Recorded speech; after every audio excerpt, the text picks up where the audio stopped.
that I would want to share with you this afternoon. What would be the imperatives, right? Imperatives would be on the BSP eventually adopting PSD2, which is a regulation that is being practiced now or enforced in the European Union.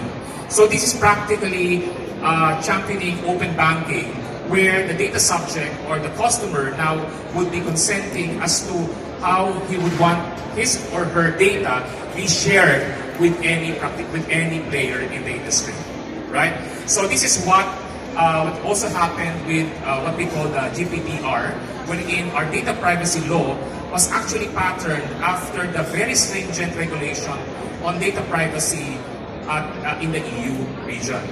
So that's why what we're trying to push here is on how we can practically develop and be able to promote open banking in the ecosystem, in the country today.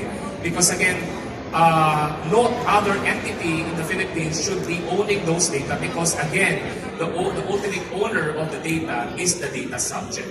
Okay. Now, with all of these things, because we've seen that those numbers, those indicators would point to a very lucrative market, which is the unbanked or underserved, right? Because now, we've been looking at financial inclusion, inclusive digital finance, etc. So we came up with what we call Discarte. For our friends here who are foreigners, Discarte is actually a Filipino slang word that could mean several things. It could mean agile, creative, what else? And imaginative, etc. But for me, Discarte, or combination of Discarte and technology, would be actually grit, the Filipino way, okay, to better translate it. So what we're trying to do here is introducing Sachet Digital Financial Services Growth Enabler that would scale community-based inclusive business towards poverty alleviation.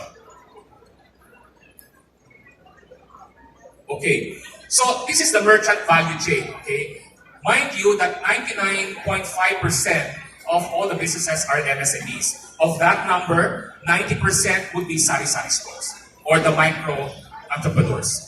Okay? So that's why the local economy, the microeconomy, is actually in those areas where we live. Okay? It is only the only phenomenon, economic phenomenon in the Philippines or in other emerging markets where you could see competitors in sari-sari stores actually situated side by side with each other. Diba? Sa tapat mo, sa tabi mo, etc. And yet, they're actually thriving. Okay? So that's the ultimate thing.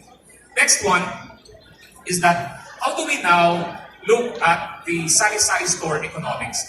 Because what we're trying to point out here, while we have what we call the PPSA, the RA 11057, the Private Property Securities Act, which enables now, or which allows micro-entrepreneurs or MSMEs to make use of their movable assets or their collateral as their alternative collateral in getting a loan. Okay. In this particular case, what we're trying to point out or to develop here, that is that every sari-sari store will now be able to have their own sari-sari score. So meaning their own credit score. Okay. So sari-sari store will now have their own sari-sari score. Okay. So with that, we will now be able to develop those new to credit individuals or micro enterprises to be able to access affordable credit. Okay? So in this particular case, the huge opportunity here is about the 210 billion aggregate yearly turnover of sari-sari stores nationwide. And in fact, sari-sari store is practically embedded into the very culture of the Filipinos, right? Because the sari-sari store is actually your daily pantry. Diba? Yung ginagawa mo siya talagang cabinet mo sa araw-araw. Bili ka ng suka, patis, mantika, etc. So the tingi mentality or the tingi business or tingi economy is actually in our respective communities. Okay, now how do we now quantify the impact of all of these things happening around us? So of course, the four components or the four pillars here would be on payments and transfer gap, on savings gap, on credit gap, and insurance gap. So these are the four pillars that we're trying to address in terms of trying to ensure that those gaps that you're looking at right now on the screen, like 25%, 40%, 50%, and 4%, would be able to be addressed by these interventions. Not just by us, but by everyone in this country, because again, no individual company or institution will be able to solve a problem like what we have right now in the Philippines. It takes collaboration for us to work together for a vision to be able to address those gaps. Next one, okay. I've been wanting to share this with you in a much bigger audience. This is the coping mechanism of Filipinos. Siguro I think for most Filipinos here, you will be able to identify yourselves here with some of your relatives, some of your friends. So, tiis-tiis, hagila, hingi ng awa, para-paraan, and diskarte. So, yun yung nag-level up yung iyong buhay, di ba? So, that's why a Filipino will not go hungry because madiskarte ang Pilipino. Okay? Pag tinanong mo, kumusta ka? May awa ang Diyos, kakain din ako. Di ba? So, kaya Filipinos are very religious. Di ba? Pag hindi na makakain, dasal-dasal lang tayo. Okay? So, ganun ang ginagawa. Next one. Okay, financial inclusion will not happen overnight because this is a journey. That's why what we are trying to do here is just initial steps or baby steps to make sure that we will be able to guide our Filipinos towards that particular destination. Because remember,